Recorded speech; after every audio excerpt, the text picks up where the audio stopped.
Halo semuanya. Nih di video kali ini nggak dibuka sama Kalisa nih. Nah di channel Kalisa kali ini akan dibuka sama aku. Perkenalkan dulu, nama aku Metri, masih mahasiswa di salah satu universitas di Yogyakarta. Aku jurusan psikologi. Nah, kali ini aku akan membantu menanyakan pertanyaan teman-teman yang udah kalian tanyakan ke Kalisa lewat sosial media seperti IG, Facebook. Nah, salah satu pertanyaan teman-teman akan kita tanyakan langsung ke Kalisanya. Pasti kalian penasaran kan gimana cerita Kalisa bisa bikin YouTube terus dengan tema alam, menjelajah alam. Jarang banget kan cewek mau ke alam gitu langsung gitu. Pada cewek-cewek semua kan pada yang cantik-cantik gitu ya, tapi mau capek-capek pasti jarang banget kan. Nah, kita langsung aja tanyakan ya. Sebelumnya ceritanya Alhamdulillah sehat selama pandemi kayak ginilah gitu kan. Ya, kita harus mengakui pandemi ini, the power of pandemi gitu ya. The power of pandemi itu kita tuh harus memulai sesuatu dengan hal baru gitu. yang pasti kabarnya baik ya, teman-teman semua juga harus baik semua ya. Nih, kita mulai aja ya pertanyaannya. Kita masuk ke pertanyaan pertama nih. Yang pertama, dari kapan kakak mulai nge-YouTube? Kakak mulai YouTube itu dari awal pandemi. Yang membawa Kalisa mulai bikin video. Ya, bikin video dan fotonya. Nih, pertanyaan berikutnya, dari kapan Kalisa mulai suka mendaki, suka dengan alam? Karena masih cukup jarang kita melihat ada cewek yang kontennya tentang alam gitu, adventure gitu. Gimana Kakak sudah, kalau soal mendaki itu kakak sudah mengenal trek mendaki itu umur 10 tahun. 10 tahun itu kakak sudah mulai mendaki. Kakak Sudah mulai mendaki. Pernah waktu itu kakak hari ini mendaki, besok pun mendaki gitu kan. Jadi 2 hari itu kakak coba mendaki gitu dengan umur yang masih kecil gitu kan, kebiasaan gitu. Dan ternyata apa yang saya lakukan di saat waktu kecil itu dan membawa dampak ke masa depan gitu. jadi makin suka. Makin suka gitu, makin suka. Nah, pertama kali kakak ke alam kemana tuh? Kakak pertama kali ke alam itu ke Gunung Tujuh. Ke Gunung Tujuh. Waktu itu masih kelas 4 SD gitu. Nah kan, jadi udah sering ke alam gitu, jadi udah kebiasa. Nah sekarang udah ada di channel YouTube-nya. Nih kita masuk ke pertanyaan berikutnya. Nah, aku sempat lihat nih di video Kalisa itu ada, kita sempat lihat kan di videonya ada menanam pohon di hutan, misalnya kayak di air terjun tuh kakak menanam pohon. Itu gimana ceritanya? Itu apa ada tujuannya atau bentuk kepedulian kakak dengan alam? Kalau kakak untuk kepedulian pada alam itu sama kakak peduli dengan diri kakak sendiri. Apa yang kakak lakukan di hari ini berarti harus bermanfaat, dan apa yang kakak tinggalkan harus juga bermanfaat. Dan apa kakak yang temukan berarti kakak harus ada yang kakak tinggalkan. Oh jadi titik, tanda gitu ya? gitu. Jejak kakak tuh ada gitu. Oke. Jejak itu dengan menanam pohon. Iya. Bentuk pelestarian juga ya. Pelestarian ya. Orang-orang banyak yang menebang, kita yang menanam. Ya. Kita lanjut pertanyaan berikutnya ya kak ya. Nah, untuk pembuatan videonya kan sering lihat tuh ada banyak temannya. Itu kakak udah punya tim sendiri atau kakak mengajak rekan-rekan kakak gitu, keluarga atau gimana kak? Kakak kalau dari awalnya itu kawan-kawan, tapi setelah vlog itu jadi ternyata saya punya tim gitu. Ada yang salah satu tim yang mau bergabung gitu.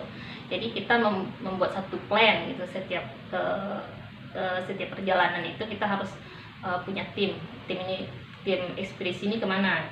Jadi kita plankan berapa orang berangkat, berapa orang yang video, dan berapa orang yang ambil foto. Jadi kita sudah sinkron gitu, sudah sinkron, dan itu butuh perencanaan yang matang gitu. Nih biasanya kalau kakak mau ke alam itu misalnya nih udah ditentuin kakak mau ke air terjun ini gitu, misalnya kakak akan plan itu apa aja nih yang kakak akan persiapkan gitu? Sebenarnya kalau perencanaan untuk menemukan destinasi itu kakak tidak punya plan apa-apa sebenarnya. Ketika kakak diajak, kakak tidak punya persiapan yang begitu matang gitu sebenarnya. Cuman kakak karena kakak suka gitu, jadi lakukan saja gitu. Kakak suka gitu.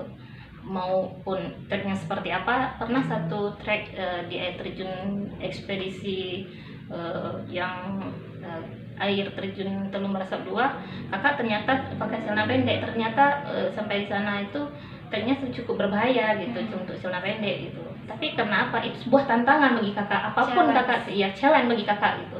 Apapun tantangan yang harus saya lewati, berarti walaupun keadaan celana pendek, walaupun keadaan kaki yang kadang harus terluka, ya udah gitu. Semangat banget ya Kalisa nih, kalian harus contoh. Kita lanjut pertanyaan berikutnya nih. Selama kakak nih juga udah cerita nih gimana terjal atau gimana juga dengan celana pendek, kakak tetap bisa. Gimana aja kesulitan atau hambatan kakak dalam melakukan bikin video, terus kakak ke alamnya gitu, tantangan apa aja yang kakak temukan, kesulitannya? Tantangan setiap yang kita lakukan pasti ada tantangan gitu. Sama dengan satu video yang sangat saya populerkan, yaitu menemukan air terjun Angel Rhyme. Itu kakak temukan? Ya, itu kakak yang nemukan. Kakak yang pertama kali cewek yang sampai di sana, dan kita ada 5 tim, dan sampai di saat ini mereka masih solid dengan label air terjun Angel Rhyme gitu. Dan apa itu adalah nama cewek yang pernah nyampe di sana gitu. Kenapa namakan Angel Rhyme gitu? Karena cewek yang sampai di sana adalah seorang cewek yang pertama kali sampai gitu. Jadi karena mengingat waktu nyampe di trek yang sampai di air terjun itu tidak mudah, menemukan air terjun itu tidak mudah gitu. Ada berapa rute jalan yang harus kami tempuh. Pertama itu terlalu curam, akhirnya kami balik belakang lagi. Dan yang kedua itu kami sudah berada di tebing dan ternyata tidak ada jalan untuk turun. Dan akhirnya kami kembali lagi ke belakang gitu, balik lagi ke belakang sampai kami menemukan jalan. Dan waktu itu pun hampir nyerah. Sebenarnya saya sampai waktu itu sampai nyerah sampai gini. Ya, terjunnya sudah nampak gitu. Ini terjun nampak. Ya sudahlah, aku sampai sini aja ya, saya bilang. Udah kayak ini. Apa kata kawan? Lah, kok gitu katanya. Kok gitu? Ini udah sampai air terjunnya udah nampak loh katanya. Udahlah kata aku nggak sanggup lagi. Waktu itu 3 hari mau puasa. Itu air terjunnya di mana, Kak? Air terjun itu masuknya dari mana? Masuknya dari perbatasan Sumatera Barat dengan Kerinci. Ada salah satu kebun warga di sana, kita masuk ke sana. Cuma waktu pertama kali kita nemukan, kita bukan di air terjun itu kita bukan masuk ke ladang orang, tapi melewati arus sungai gitu. Jadi treknya berbahaya. Ketika kami sudah sampai di sana, kami harus menemukan kesulitan kami itu banyak gitu. Ternyata kami ke bawah itu jurang gitu, jurang yang sangat dalam gitu. Dan juga banyak duri-durinya, masih banyak duri. Dan tangan kakak tuh tangan yang begini ini harus rela terluka karena nggak ada pegangan gitu. Dengan pulang-pulang ya itu udah basah-basah kuyup, tangan terluka, ya hasilnya memuaskan gitu. Walaupun terluka, walaupun sakit, ketika pulang itu ya kakak merasakan puas. Akhirnya kakak bertemu dengan air terjun dan sangat kakak banggakan lagi. Itu lokasi salah satu punya keluarga kakak sendiri gitu. Punya orang tua sendiri. Namanya tadi Angel Rhyme ya, Kak ya? Itu ada artinya nggak, Kak? Atau kakak ambil dari nama apa? Kakak sangat artinya Angel Rhyme itu adalah malaikat hujan. Kakak sangat menyukai hujan gitu. Karena sejarah kakak sampai saat ini itu kakak memang sangat menyukai hujan. Mungkin sekian banyak orang tidak menyukai hujan, tapi kakak sangat menyukai apapun keadaan hidup kakak.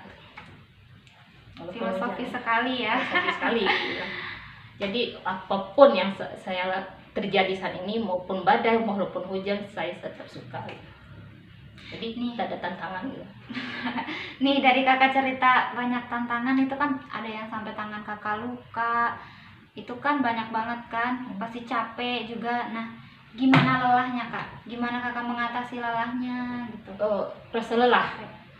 Kakak kalau sudah berurusan sama alam gitu, rasa capek itu pasti ada. Di rumah pun kita tetap merasa capek gitu, kerja pun di kantor juga tetap merasa capek gitu. berhadapan dengan masyarakat banyak juga kita pasti merasa capek, apalagi masalah hati, konflik hati gitu kan. Konflik hati itu sangat menguras emosi. Tapi gitu kan. beda Kak, kan sampai kayak betisnya pegel, kakinya pegel, gimana tuh? Kalau itu Beda. awal pertama kita mencoba trek mendaki, ya itu memang konflik pertama kita. Tapi kalau sudah terbiasa dengan ya kita kerjaan kita sehari kayak mana kita nyuci piring gitu. Oh, jadi perlu pembiasaan. Pembiasaan diri gitu. Jadi kita sudah menyatu dengan sesuatu hal. Pernah ada satu di vlog kakak yang belum masuk itu, belum kakak edit, yaitu salah satu kakak waktu itu 3 hari setelah lebaran kakak ekspedisi ke Sungai Kuning kakak menemukan deh, kita berkunjung sana. Ternyata jalan ke sana itu wow banget, itu kakak merasa lelah banget gitu, dari atas bawah itu tuh Berapa lama tergoncang-goncang gitu trek itu tuh 1 hari. 1 hari. Karena apa? Berapa jam? 12 jam. 12 jam gitu. 1 hari kita melewati, karena di sana jalan di sana itu bukan seperti jalan yang kita lalui ya seperti di kota ini gitu. Kita masuk ke kubangan-kubangan kerbau gitu. Kakak baru merasakan itu ekstrim banget jalannya gitu. Ternyata masih ada pedalaman seperti ini. Kakak sudah nyampe. Orang belum, mungkin cewek se-Kabupaten Kerinci ini yang hobi adventure belum pernah nyampe di sana, dan kakak sudah pernah nyampe di sana, sudah tahu jalan trek di sana. Jadi kakak tuh pernah tahu satu liputan Seran Sujuh meliput ke sana. Kenapa kakak tidak mencoba ke sana? Jadi daerah itu daerah terpencil, tapi memang bagus air terjun di sana. Memang luar biasa. Jadi memang butuhkan tenaga ekstra juga, kamu harus siap dengan fisik kamu yang lelah gitu. Tapi kakak setiap trek jauh seperti itu kakak harus mempersiapkan segala hal. Oke. Nih kan tadi tuh sampai 12 jam terus treknya susah, kakak pernah nyesel nggak? Misalnya udah sampai di satu titik nyesel, mending gak usah pergi ke sini gitu, pernah nggak Kak? Kakak kalau sudah membuat satu plan, apapun hasilnya kakak tidak akan nyesel, karena itu komitmen kakak dalam hidup. Apapun yang kakak lakukan, yang sudah kakak buat gitu, kakak harus menikmati itu hasil, apapun hasilnya, entah itu bahagia ataupun tidak bahagia, yang jelas kamu nikmati waktu itu. Karena kakak sangat menghargai waktu, karena tidak semua orang bisa menghargai waktu. Banyak yang bisa dilakukan tapi tidak bisa menghargai waktu. Ini juga nih pertanyaan berikutnya. Ini kakak pernah masuk di TV tuh, pernah lihat kakak di TV, gimana ceritanya tuh kakak bisa sampai ada di TV? Apa tuh Kak yang baru-baru ini di TV? Oh ya, itu kakak masuk di Jack TV. Jack TV itu kakak sebagai model sebuah brand yang cukup bagus di Kerinci ini, brand kopi. Karena kakak sebelumnya kakak nggak pandai ngopi gitu, tapi ketika sudah mengenal kopi, ternyata kopi ini menghasilkan yang buah juga gitu kan. Jadi nggak abal-abal nih kopi gitu kan. Kakak dulu tuh punya asam lambung yang tinggi, dan ketika seseorang menjelaskan ternyata kopi ini tidak terlalu berbahaya untuk penderita asam lambung, cobalah katanya. Akhirnya kakak coba, dan ternyata kakak ya memang menikmati, dan hasil yang kakak nikmati memang memuaskan kakak gitu. Kakak bertemu dengan stasiun TV, kakak diperkenalkan dengan yang atas menjadi endorse gitu, dengan bayaran, walaupun kakak dibayar 20.000, kakak paling senang gitu. Pernah kakak dibayar 20.000, tapi kakak bukan mengecilkan 20.000-nya, tapi penghargaan orang terhadap apa yang kakak lakukan. Kakak pernah dipercaya dengan mempromosikan, tapi gini gitu, kakak pernah punya pengalaman dengan uang 20.000. Gimana ceritanya tuh? Uang 20.000 itu jangan kamu remehkan. Kakak pernah waktu itu belum menyelesaikan skripsi, tidak ada yang membantu kakak, dan kakak dikasih uang 20.000 dengan modal 20.000. Akhirnya kakak jawab ya.